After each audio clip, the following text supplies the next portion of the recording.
Hey fam, thanks for coming along this little journey with me. What I'm about to do right now is, let me turn the camera around. Let's see. I'm about to turn this barrel into a wood heater, not a stove, because I won't be cooking anything on it yet. For now, I just want to use it for some heat, some residual heat. Got several things to do. First off, got to cut this hole in the top so I can fit the door and the accessories. Got to put some legs on it. Got to put a glue stack out the back so it'll draft properly from the top to the way it's sitting now, from the top to the bottom. But it'll be, instead of vertical like it is now, it'll be horizontal, of course. And then after I get everything put on, I need to burn it outside for a couple days just to burn off all the chemicals and all the nasty stuff that's going to smell until it heats up. It's basically what's called seasoning. So for now, thanks for coming along, and I'll try to keep you posted as I go. And the reason that it's got water running in it right now is because I don't know exactly what chemical was in it before. It was a solvent of some sort. Nothing too funky, but possibly flammable. So I'm gonna fill it with water before I put the cutter on and cut the top off.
All right, so what I did now is, you missed, but you get the idea.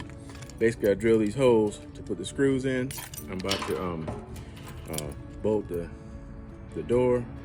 That's gonna allow me to get wood in and out the stove heater. I'm about to bolt that in, and then I'll flip it over on its side and start getting her leveled up for some legs. All right, here we go.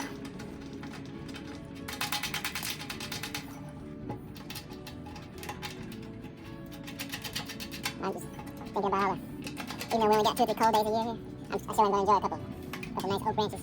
Getting off that slow heat in the pathway. I can feel it already. Might have to get me one of those heater fans that you just sit on top, and somehow the heat causes the blade to, heat causes the blade to spin, and you end up blowing that nice soft heat all across the room. Might get me something like that. See how it goes. Want to push the stop on that? So what I gotta do now is, I brought my little baby love with me. So now, level off my door so that my hole won't be catty-wamper. And then I'll know where to put those, I got to mark out for the legs. So I think you gotta go, yep, roll that in a little bit.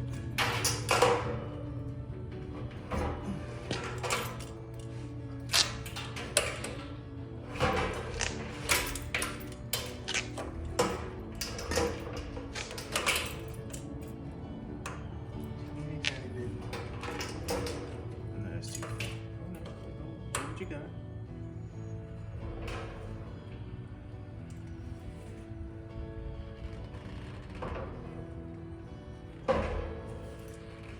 All right, that's gonna be it right there for the front legs. Yep. Now I gotta mark out where the holes are, and then roll it over, drill it, all that sort of business.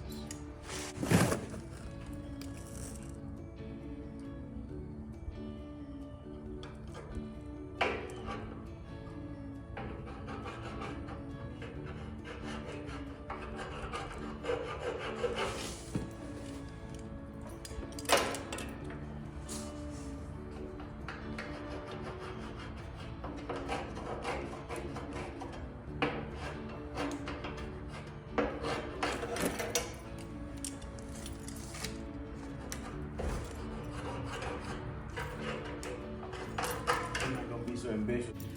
Alright, so put these legs on, and drill the holes. Wherever the hole went to. There it is. Trying to run for me.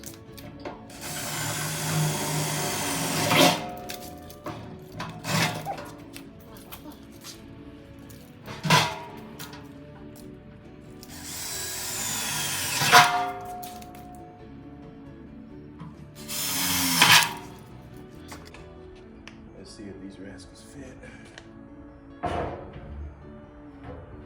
Ish.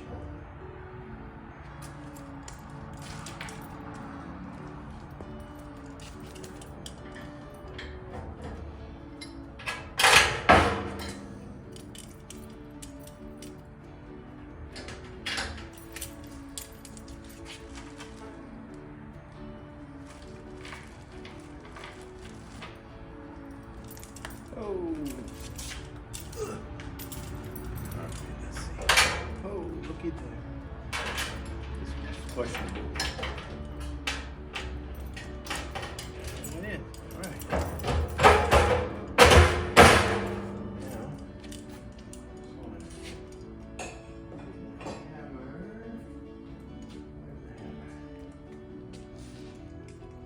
and hit stop.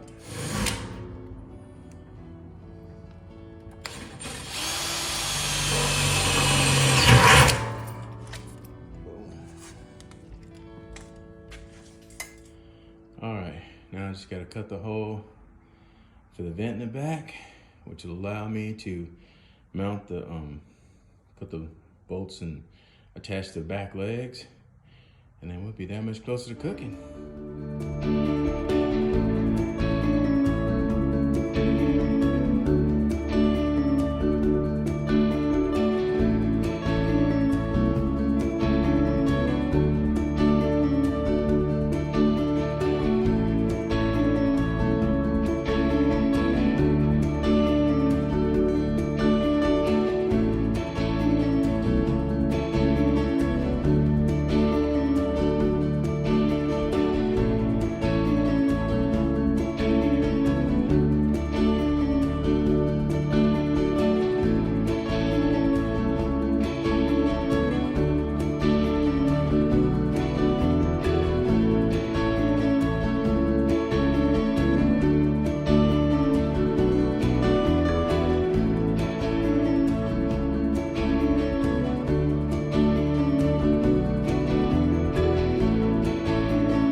see a couple spots. I just need to adjust it and put that sucker on. Go ahead. I even called customer service. I'm like, hey, what happened? I ain't gonna never wear that. All I right, ain't so gonna phone that much. now I got everything bolted up. Now all I gotta do is put the door back on, put the damper in.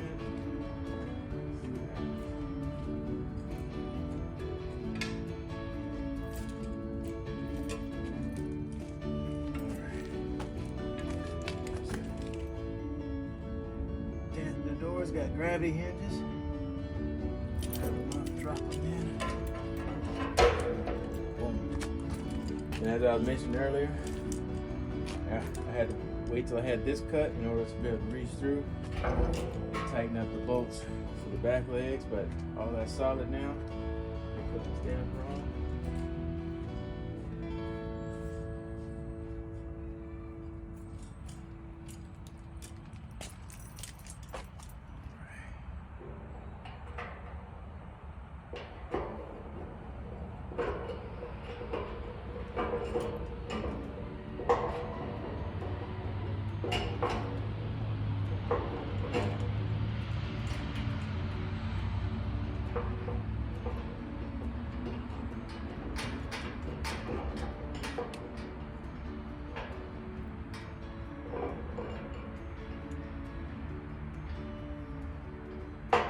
Kind of funky with gloves on, but manage.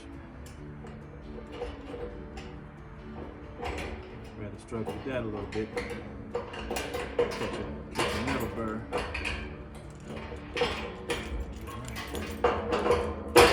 Boom. Got my damper. Boom. Voila. She done. Oh, all right. With its original intention, it had these nice fancy plastic plugs. Obviously that's not gonna work with this fire. So got these nice metal plugs that fit right in there. I wanna say they were 3/4 and 2 inch, but they fit. And hopefully that will fight the fire a little bit better than that plastic would. Now what I intend to do, in addition to make the first 3, maybe 4 burns outside to kind of season it and burn off all this chemical and the paint smell and all that business, is also once I get it all set up, I'm gonna line the bottom half with fire brick. And then in addition to lining the bottom half with fire brick, I'm gonna cut rebar to serve as sort of a grate. So that way the fire will get good airflow from the underneath, and it's easy. When it's time for me to clean it out, I just reach in there and pull the rebar out, you know, after it's all cooled down for a couple days, whatever, pull the rebar out, get in there with my little broom and my little brush, clean her up, ready for the next fire.